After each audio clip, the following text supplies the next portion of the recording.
안녕하십니까. 10월 1일 화요일 말씀 묵상 함께 시작하겠습니다. 오늘도 우리 가운데 계시는 하나님께서 우리에게 큰 은총을 주시고 우리를 지키시고 보호하시는 것을 느끼는 하루 보내실 수 있기를 간절히 기도합니다. 오늘 우리가 묵상할 말씀은 출애굽기 11장 1절에서부터 10절 11장 전체입니다. 이제 흑암 가운데에서 장자들이 죽을 것이라는 선포가 주어지고 있는데요. 이것을 통해서 하나님의 경고를 무시한 자가 겪게 될 마지막이 무엇인지 그것을 생각하면서 우리는 어떤 태도를 가져야 되는지에 대해서도 생각할 수 있었으면 좋겠습니다. 그럼 먼저 말씀 보시겠습니다. 여호와께서 모세에게 이르시기를 내가 이제 한 가지 재앙을 바로와 애굽에 내린 후에야 그가 너희를 여기서 내보내리라. 그가 너희를 내보낼 때에는 여기서 반드시 다 쫓아내리니 백성에게 말하여 사람들에게 각기 이웃들에게 은금 패물을 구하게 하라 하시더니 여호와께서 그 백성으로 애굽 사람의 은혜를 받게 하셨고 또 그 사람 모세는 애굽 땅에 있는 바로의 신하와 백성의 눈에 아주 위대하게 보였더라. 모세가 바로에게 이르되 여호와께서 이와 같이 말씀하시기를 밤중에 내가 애굽 가운데로 들어가리니 애굽 땅에 있는 모든 처음 난 것은 왕 위에 앉아있는 바로의 장자로부터 맷돌 뒤에 있는 몸종의 장자와 모든 가축의 처음 난 것까지 죽으리니 애굽 온 땅에 전무후무한 큰 부르짖음이 있으리라. 그러나 이스라엘 자손에게는 사람에게나 짐승에게나 개 한 마리도 그 혀를 움직이지 아니하리니 여호와께서 애굽 사람과 이스라엘 사이를 구별하는 줄을 너희가 알리라 하셨나니 왕의 이 모든 신하가 내게 내려와 내게 절하며 이르기를 너와 너를 따르는 온 백성은 나가라 한 후에야 내가 나가리라 하고 심히 노하여 바로에게서 나오니라. 여호와께서 모세에게 이르시기를 바로가 너희의 말을 듣지 아니하리라. 그러므로 내가 애굽 땅에서 나의 기적을 더하리라 하셨고 모세와 아론이 이 모든 기적을 바로 앞에서 행하였으나 여호와께서 바로의 마음을 완악하게 하셨으므로 그가 이스라엘 자손을 그 나라에서 보내지 아니하였더라.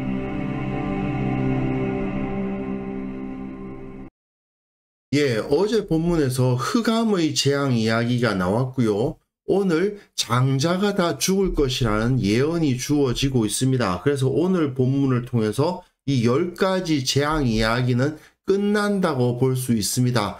아직까지 장자 재앙은 보이지 않지 않았느냐라고 할 수 있지만 그 장자의 재앙은 이 유월절 이야기와 함께 연관되어서 보는 것이 옳습니다. 그만큼 모든 장자가 다 죽은 10번째 재앙은 앞의 9가지 재앙과는 완전히 차원이 다른 재앙이고 마지막 심판을 보여주는 재앙이죠.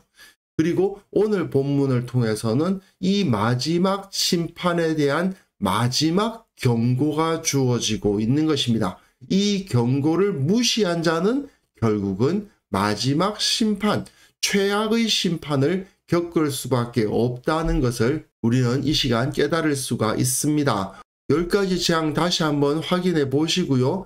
여기서 사람을 죽이는 재앙은 이 우박재앙밖에는 없었습니다. 그리고 우박재앙 역시 경고를 무시하고 밖에 나간 사람들만 우박에 맞아 죽는 거지 하나님의 경고를 듣고 실내에 머문 사람은 죽지 않았죠. 그러니까 사람이 직접 죽는 재앙은 10번째 재앙, 장자의 재앙밖에 없습니다. 그리고 이 당시 지금도 마찬가지겠습니다만 그 누구보다도 귀한 것을 없애버리는 그러한 재앙이기 때문에 최종 심판이라고 할 수 있는 것이죠. 여호와께서 모세에게 이르시기를 내가 이제 한 가지 재앙을 바로와 애굽에 내린 후에야 그가 너희를 여기서 내보내리라.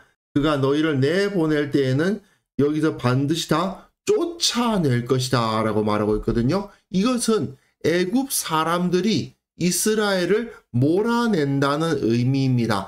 지금까지는 이스라엘이 나가겠다고 함에도 불구하고 못 가게 잡았는데 이제는 밀어낼 거다. 더 이상 여기 있지 말라고 밀어내게 될 것이다 라는 이야기죠. 결국 입장이 완전히 바뀔 거라는 이야기입니다. 백성에게 말하여 사람들에게 각기 이웃들에게서 은금 패물을 구하라 하라 하시더니 여호와께서 그 백성으로 애굽 사람의 은혜를 받게 하셨고 또 그 사람 모세는 애굽 땅에 있는 바로의 신하와 백성의 눈에 아주 위대하게 보였기 때문에 백성들이 이웃 사람들로부터 은금 패물을 받아 나올 수가 있게 되었다라고 기록하는 것이죠. 많은 사람들이 어떻게 이런 일이 있을 수가 있겠느냐, 이스라엘이 애굽을 약탈한 거다 그렇게 주장하기도 합니다. 하지만 모세는 여기서 명확하게 기록하고 있어요. 애굽 사람의 은혜를 받게 하셨다. 그리고 모세가 너무나도 위대해 보였기 때문에 이스라엘 사람들에게 은금 패물을 바치지 않을 수가 없었다라고 기록합니다. 사실 이것은 하나님께서 반드시 노동의 대가를 지불하도록 하시는 가장 기본적인 원칙을 지키게 하시는 모습이라고 할 수 있어요. 신명기에 보시면 그라는 것은 종인데요. 종은 6년간 부리고 제7년에는 내보내줘야 되는데 그 종을 자유하게 할 때에는 빈손으로 가게 하지 말고 너희 양무리 중에서와 타작마당에서와 포도주 틀에서 그에게 후히 줄 것이다. 네 하나님 여호와께서 네게 복을 주신 대로 그에게 주라. 하나님께서 너에게 많은 소출을 얻게 하지 않으셨느냐? 그러면 이제 6년 동안 일하고 제7년에 나가는 종이 있으면 그에게 그 노동에 대한 대가를 주어서 내보내라고 말씀하시는 거죠. 보통 종이 되는 이유는 그 사람이 나에게 어떤 빚이 있어서 그 사람이 나에게 갚아야 할 빚이 있음에도 불구하고 갚지 못했기 때문에 종이 되는 경우가 많은데 그 노동을 통해서 그 빚을 다 갚은 것으로 치면 그냥 내보내도 될 것 같지 않습니까? 그러나 하나님은 그렇게 말씀하시지 않는 겁니다. 그 사람이 6년 동안 노동하는 것으로 충분히 너희 빚을 갚았을 뿐 아니라 나가서 생활할 수 있는 대가도 받아 나가야 된다라고 말씀을 하시는 거죠. 그러니까 여기서도 이스라엘 역시 처음 그 야곱의 일가들이 애굽에 들어올 때만 해도 어떻게 보면 애굽으로부터 많은 것을 받아 누리긴 했을 것입니다. 하지만 그럼에도 불구하고 애굽의 왕에 의해서 많은 노동을 했다면 그 노동에 대한 대가를 지불해야 된다는 것이고 그 법도가 여기에 명확하게 세워지는 것이죠. 뭐 말하자면 이스라엘은 이제 퇴직금 받아 나가는 겁니다. 지금까지 애굽이 자신들의 노동력을 수탈한 것에 대한 대가를 받아서 이제 그 땅을 떠날 수 있게 된 것이죠. 모세가 바로에게 이르되 여호와께서 이같이 말씀하시기를 밤중에 내가 애굽 가운데로 들어갈 것이다. 애굽 땅에 있는 모든 처음 난 것은 왕위에 있는 바로와 장자로부터 맷돌 뒤에 있는 몸종의 장자와 모든 가축의 처음 난 것까지 다 죽을 것이다. 여기서 장자라고 되어 있긴 합니다만은 이 장자라는 단어가 히브리어 브코르인데요. 이 단어가 남녀 구분이 있는 단어가 아니기 때문에 딸만 가진 집안이라 하더라도 여기서 피할 수가 없습니다. 결국은 맏딸까지 다 죽는 거예요. 그리고 또 여기서 매우 중요한 것이 밤중에입니다. 혹시 지금까지 하나님께서 재앙을 선포하실 때 주로 언제 그런 일이 있을 거라고 말씀하셨는지 기억하십니까? 내일입니다. 보통은 내일 그런 일이 있을 것이다 라고 하나님께서 말씀을 하셨는데 이번에는 밤중에 라는 말씀을 쓰십니다. 이것은 지금 우리의 상황과 비슷한 거예요. 주님께서 언제 그러한 심판을 내리실지 명확하지 않습니다. 언제 주님께서 다시 오셔서 그 심판을 내리실지 아무도 알 수가 없어요. 하지만 그 밤중에 언제인지 모르지만 하나님의 그 심판의 날에 이러한 일이 있을 것이다 라는 선언이 주어지고 있는 거죠. 물론 이후에 이스라엘 백성들에게는 그 일이 일어날 날을 하나님께서 지정해 주셨지만 이 바로에게는 그 일이 언제 일어날 것인지를 이번에는 말씀해 주지 않으신다는 것. 이것이 바로 지금 우리가 마지막 심판을 기다리는 것과 마찬가지로구나 하는 생각을 들게 합니다. 그로 인해서 애굽 온 땅에 전무후무한 큰 부르짖음이 있습니다. 왕부터 몸종까지 그리고 가축들에 이르기까지 모든 처음 난 것들이 다 죽고 그로 인해서 전무후무한 큰 부르짖음이 있는 그야말로 마지막 심판을 떠올리게 하는 큰 고통이 있을 것이라는 것이죠. 하지만 이스라엘 자손에게는 하나님의 말씀을 믿고 하나님의 백성이라 칭해지는 자들에게는 사람에게나 짐승에게나 개 한 마리도 그 혀를 움직이지 않을 것이다. 모두가 다 슬픔에 부르짖는데 이스라엘 자손에게 속한 자는 사람이건 짐승이건 그 중에 가장 천한 가축으로 여겨졌던 개에게도 이 재앙은 임하지 않을 겁니다. 지금까지는 바로가 모세를 불렀지만 이 재앙이 일어난 후에는 왕의 이 모든 신하가 내게 내려와 내게 절하며 이르기를 지금까지는 모세가 바로를 찾아갔지만 이제는 바로가 그 신하를 모세에게 보내서 말하기를 너와 너를 따르는 모든 백성은 나가라! 쫓아낸다는 것이죠. 더 이상 여기 있지 마라 하고 내보내는 일이 벌어질 것이다. 그러면서 이 모든 일이 애굽 사람과 이스라엘 사이를 구별하는 하나님 여호와를 보여줄 것이다 라고 말씀을 하십니다. 그리고는 이제 모세가 바로로부터 나오죠. 지금 흑암재앙 가운데 있는 겁니다. 흑암재앙 가운데에서 협상은 결렬되었고 이제 모세는 바로에게 마지막 심판에 대한 재앙을 선포한 후에 나오는 거죠.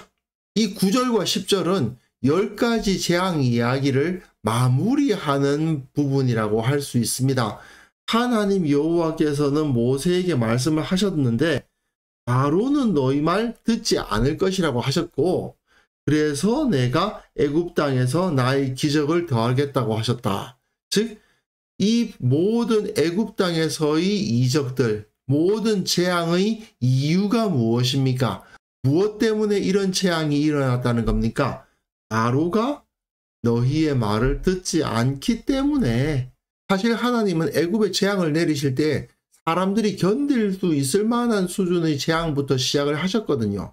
그리고 좀 전에 말씀드렸다시피 우박 재앙을 제외하면 사람이 죽는 재앙은 없었습니다. 우박 재앙 역시 하나님의 경고를 듣기만 했다면 사람이나 가축이 죽을 일은 없었어요.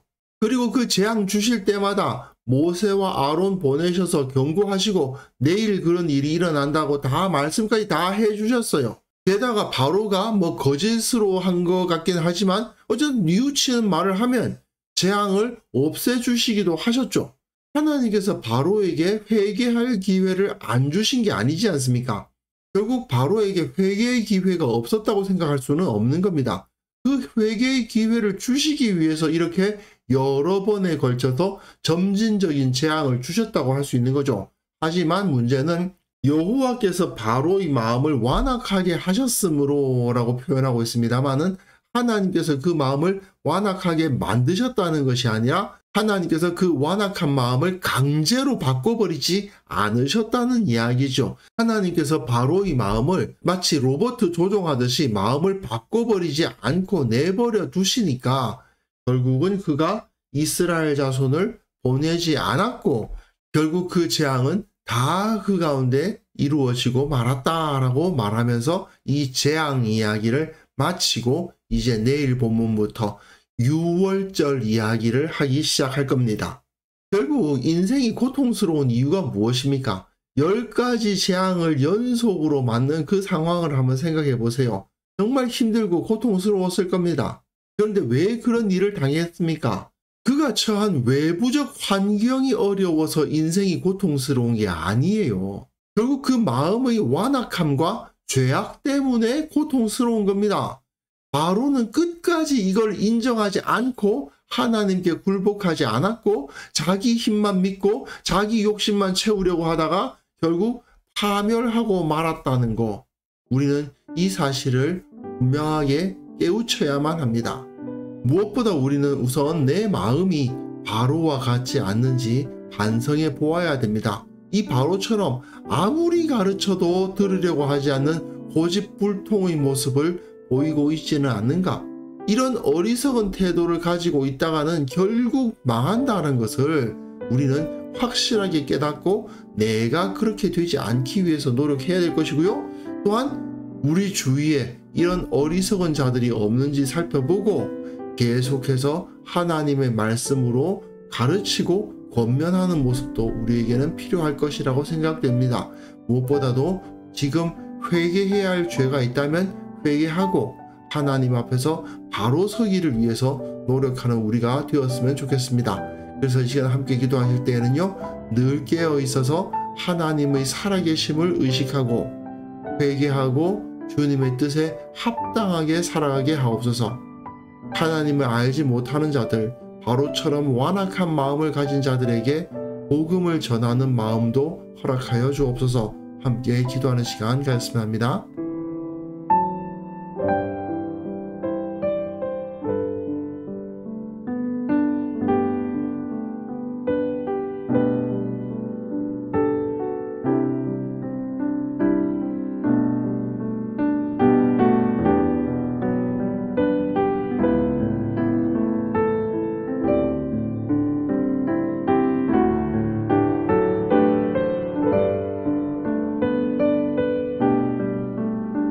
하나님 아버지, 살아계신 주님을 늘 의식하게 하시고 주님 앞에 바로 설 수 있도록 도와주시고 바로와 같이 완악한 마음 품지 않도록 우리를 지켜 주옵소서.